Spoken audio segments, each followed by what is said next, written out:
Hello नमस्कार दोस्तों, YouTube channel पर आपका स्वागत है। आज हम करने वाले AIB 19 में आने वाले इंपॉर्टेंट MCQ क्वेश्चन सोल्व इनकी प्रैक्टिस करने के। सबसे फर्स्ट क्वेश्चन है the code of civil procedure code came into force. ठीक है, देखो दोस्तों CPC को कब लागू किया गया था भाई, इसका आंसर हो जाएगा इसका सी। इसका आंसर है 1 जनवरी 1909। ओके, 1 जनवरी 1909 को इसको लागू किया गया था। इस तरीके के क्वेश्चन पूछे जाते हैं AIB में कि IPC को कब लागू किया गया था, CRPC को कब लागू किया गया था। ठीक है, तो एडवोकेट एक्ट को कब लागू किया गया था, उसके लिए आपको बेयर एक्ट लेके चले जाना है। तो बेयर एक्ट के अंदर आपको देखने को मिल जाएगा। ठीक है, नेक्स्ट क्वेश्चन है the code extend to the. ठीक है, CPC को जो लागू किया गया है दोस्तों होल ऑफ इंडिया, मतलब पूरे देश में लागू किया गया है। CPC को पूरे देश में लागू किया गया है। ओके, नेक्स्ट क्वेश्चन है among the following in which section term decree is defined. Okay, decree को कौन से सेक्शन में जो है डिफाइन किया गया है, इसका आंसर है बी है। ओके, सेक्शन 2 का सब क्लोज 2। ठीक है, डिक्री को डिफाइन किया गया। आपको डिक्री पता होनी चाहिए, डिक्री क्या होती है। ठीक है भाई, ऑर्डर क्या होते हैं, डिक्री क्या होती है, जजमेंट क्या होता है, जजमेंट के बाद जो है डिक्री दी जाती है। ओके, ये ध्यान रखना है। नेक्स्ट क्वेश्चन है डिक्री इंक्लूड। देखो डिक्री में क्या शामिल है, इसका आंसर क्या हो जाएगा, इसमें है जो है ए, इसका आंसर है the rejection of a plaint. The rejection of a plaint जो है डिक्री में शामिल है। जब हम डिक्री को पढ़ेंगे उसको अच्छे तरीके उसमें लिखा हुआ है। ओके, नेक्स्ट है डिक्री इंक्लूड। डिक्री में क्या शामिल है, इसका आंसर क्या हो जाएगा, इसके बी, डी इसका आंसर है बी और सी, मतलब रिजेक्शन ऑफ प्लेंट, और इसके अंदर है the determination of any question with in section 144। ठीक है, ये डिक्री के अंदर इंक्लूड है। ओके, जब हम आपको जो है सेक्शन जो है आप डिक्री की जो है डेफिनेशन आपको देखनी है, उसमें लिखा हुआ है। नेक्स्ट है order of dismissal for default is.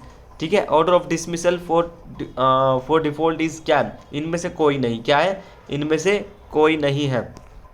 Next question है LR। देखो लीगल रिप्रेजेंटेटिव मींस, LR कौन होते हैं भाई, LR का मतलब वो होता है कि जो किसी के बदले वो केस लड़ता है। ठीक है, उसको LR बोलते हैं, लीगल रिप्रेजेंटेटिव। इसका आंसर ऑल अबव है, मगर पढ़ के दिखाता हूँ आपको। Person who is the law represent the state of a deceased person. ठीक है भाई, डिसीज्ड पर्सन है, बहुत ही ज़्यादा बीमार, वो नहीं आ सकता केस लड़ने, तो उसके बदले भाई कोई भी उसका LR लड़ सकता है, सिंपल सी बात है। तो any person.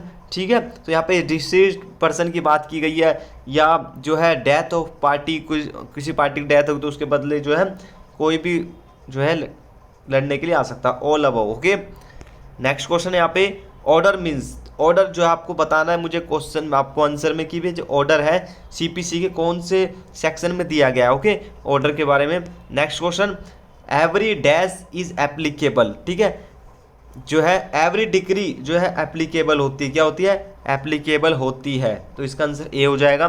Next question cause of action may be described as. ठीक है, कॉज ऑफ एक्शन। ठीक है, cause of action may be described as a bundle of essential facts necessary for the plaintiff to prove. ठीक है, ये cause of action जो है plaintiff को प्रूव करने पड़ेंगे, उसके अंदर ही आया। Which one of the following courts has original as well as appellate jurisdiction.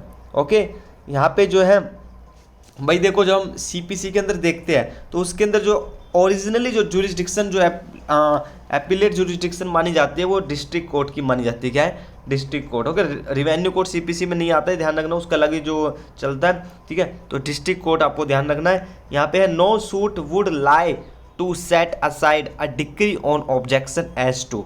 Okay, मतलब no suit would lie to set aside a decree on objection as to.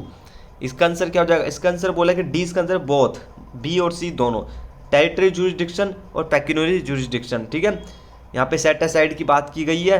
Okay, और जो टेरिटरी जुरिस्डिक्शन और पेक्यूनियरी जुरिस्डिक्शन, इसका जो है D, इसका answer हो जाएगा। नेक्स्ट क्वेश्चन है a defendant to a suit against whom no relief is claimed is called. Okay, यहाँ पे बोला कि a defendant to suit against whom no relief. ठीक है, भाई डिफेंडर जो सूट करता है किसी अगेंस्ट में तो उसको रिलीफ नहीं मिलता है, तो उसको क्या बोलते हैं, इसका आंसर बी है, प्रो फॉर्मा डिफेंडेंट। क्या बोलते हैं, प्रो फॉर्मा डिफेंडेंट। ओके, नेक्स्ट है सेक्शन 9 ऑफ CPC। ठीक है, जुरिस्डिक्शन क्या आता है, सिविल मैटर।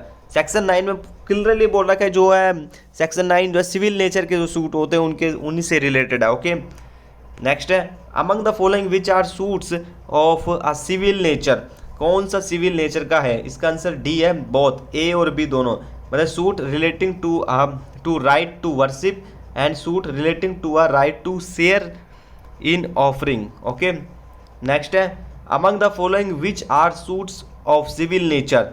कौन सा सिविल नेचर का सूट है? देखो सिविल नेचर के सूट देख लेना कौन से होते हैं। बाकी यह बोला कि सी इसका आंसर है suit relating to taking out of religious procession, मतलब कि झांकी निकालना।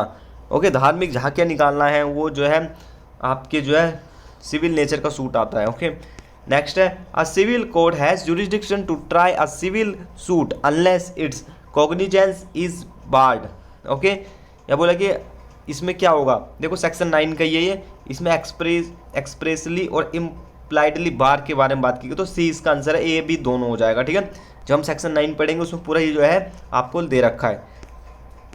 ओके, लास्ट क्वेश्चन है mark the incorrect statement. Incorrect statement कौन सी है? इसमें डी बोला गया, नो इनमें से कोई नहीं है। ओके, इस तरीके से क्वेश्चन है। तो वीडियो अच्छी लगे तो लाइक करना, शेयर करना, सब्सक्राइब करना, और किस तरीके टिप्स एंड ट्रिक AIB के लिए बताऊँ तो उसके लिए भी क्वेश्चन कर सकते हो, any question you can ask. Okay.